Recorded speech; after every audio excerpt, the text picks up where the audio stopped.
So to talk about the CBD products, I want to just mention that what we're talking about is CBD oil and CBD products that have less than 0.3% of THC, tetrahydrocannabinol, which is what is the active ingredient for marijuana.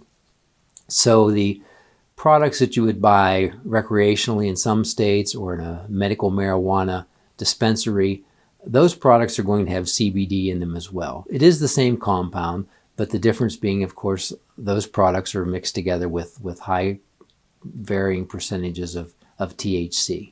What you can buy over the counter at a variety of locations is THC free or THC with a lower than 0.3% concentration. Okay, so that's the difference, but the chemical itself is the same. So where does it come from? It's come from the hemp plant. The hemp plant is a plant that's been around, right, forever, I imagine. Goes back centuries and centuries. You can find cases of it being in the literature out there. But the hemp plant that I'm talking about is and was grown in this country. Back in the colonial days, we grew it in the colonies, and then in the United States, they used it for many purposes: sails, ropes, canvases, clothing, all the way up until the early 1900s.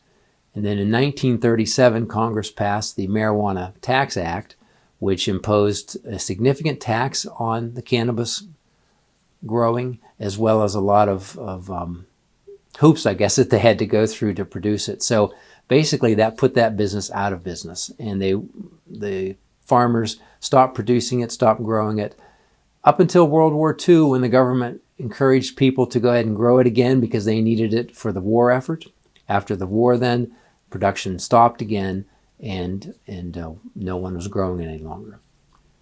Move ahead to 1970, Congress passed a Controlled Substance Act, which definitely then made it illegal at that point because cannabis was put into a Class 1 designation along with other drugs, heroin, LSD, etc. Okay, so at that point now cannabis is illegal. Being hemp, which contains very little CBD, still part of the cannabis family, and so it was lumped into that designation as well. So in the 2000s, there were several attempts to kind of get that started again or get that legal again, and so some steps were taken. Some universities were granted permission to research and grow the product for research purposes. Some farmers were granted special permit to grow, but it didn't really become widespread and legal again until 2018.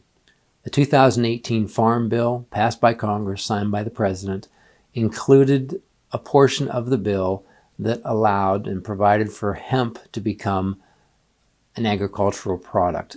Basically, it removed the cannabis hemp plant from the Schedule I designation. Okay, so now anybody can grow it and produce it.